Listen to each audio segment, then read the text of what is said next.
Mais est-ce que vous avez le sentiment, sur le terrain, quand vous discutez, que la culture dans une notion de développement durable, la culture dans son importance dans la communauté comme levier multiple, c'est bien compris? Simon Brault, je commence avec vous.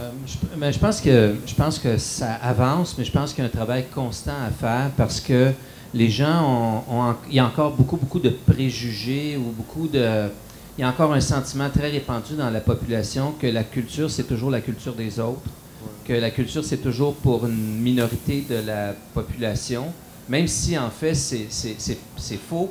La perception est que la culture, c'est ce qui se déroule dans un certain nombre de lieux qui sont chics, qui coûtent cher, puis qui doivent être fréquentés par des gens qui sont bien habillés.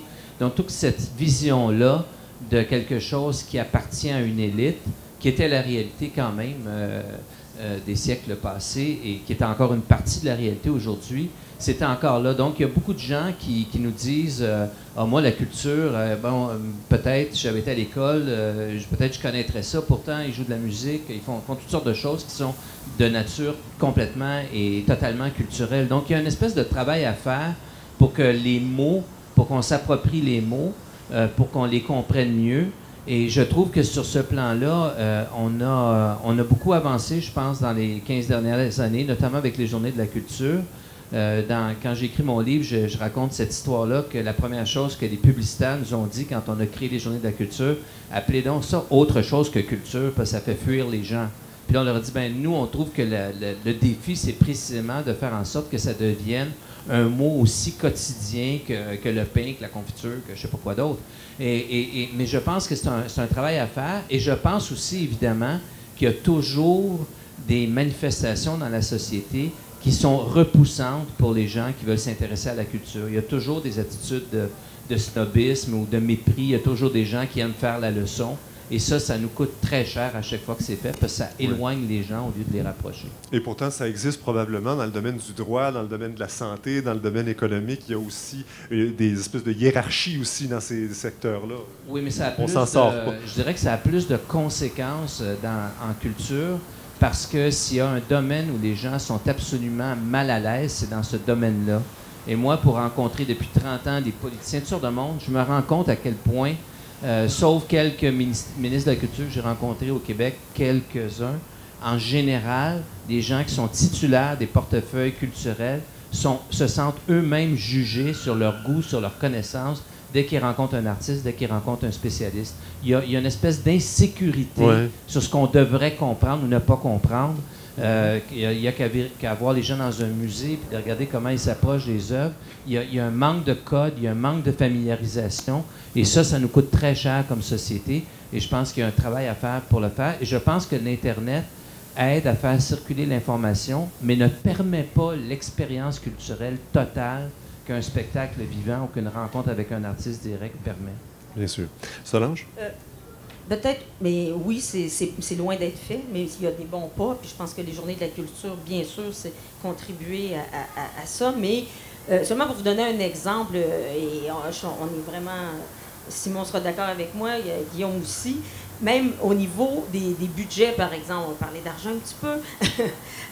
Au niveau des budgets, par exemple, du ministère de la Culture, on ne comprend pas, par exemple, quand il y a on sait comment ça peut être important, tout le secteur culturel, même dans une école, entre autres, comment on ne peut pas mettre à profit certains budgets du ministère de l'Éducation avec le ministère justement avec le ministère de la Culture ou d'autres ministères qui devraient contribuer, ou que ça devrait être transversal. On est très contents. Je pense que c'est important qu'on ait un ministère qui s'occupe de la culture, dont c'est l'objectif 1 et le travail permanent. Mais on n'a pas encore, même s'il y a des beaux essais au Québec, de rendre ça comme étant une préoccupation transversale, comme on dit en bon fonctionnaire.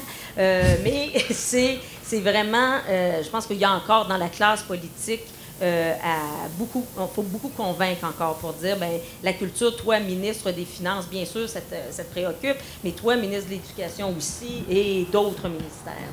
Voilà. Guillaume, vous qui vous promenez avec un band dans des petites salles puis dans des salles plus grandes et tout ça, vous avez peut-être des gens qui sont assis ici, le contact le plus direct avec, avec ceux qui consomment de la culture. Vous leur parlez, vous les rencontrez. Alors, je ne sais pas, sur la compréhension de la culture, sur l'importance d'un groupe comme Mystère Valère ou d'autres pour faire avancer toutes sortes de choses. Je veux dire, on va voir un spectacle pas uniquement pour se faire du bien aux oreilles et pour se faire plaisir, ça va au-delà de ça.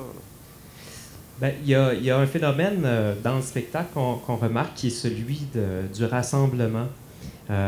Bon, jadis, c'était dans l'église ou sur le perron de l'église qu'on se rassemblait tous ensemble. Ce l'est de moins en moins ici, mais on a toujours ce besoin-là. Même à la télévision, qui, semblerait-il, semble diviser les gens en isolant les gens dans leur foyer, il y a quand même quelque chose de religieux au sens relégaré du terme, c'est-à-dire se rassembler. Ils se rassemblent sur Facebook ou sur Twitter pendant qu'ils regardent. Pendant qu'ils regardent la Grande Messe, par exemple. Alors, pour ne pas la nommer, je pense à Tout le monde en parle, mettons, qui est la Grande Messe du Québec.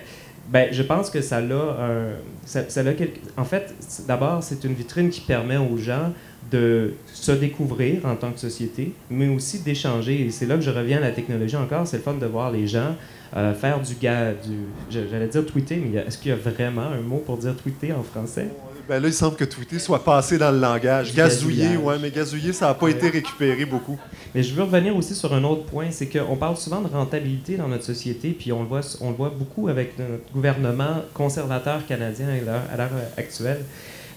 La rentabilité n'est pas seulement qu'économique, elle est aussi sociale. Et c'est souvent par la culture que ça passe.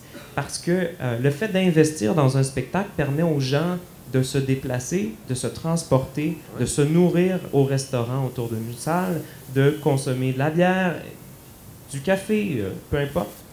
Il y a vraiment toute une espèce de vie économique autour de ça. Et malheureusement, ça n'a jamais été démontré scientifiquement, mais il semblerait-il que $1 investi en culture en rapporte $1,40 en général. Bon, c'est sûr. Alors, j'aimerais bien que quelqu'un me donne la source officielle, mais quelque part, $1 investi en culture permet aux gens de vivre une expérience. Que ce soit n'importe quelle l'expérience de découvrir un immigrant chez nous, l'expérience pour un immigrant de découvrir la culture locale. Alors pour moi, je pense que l'investissement dans la culture a des répercussions.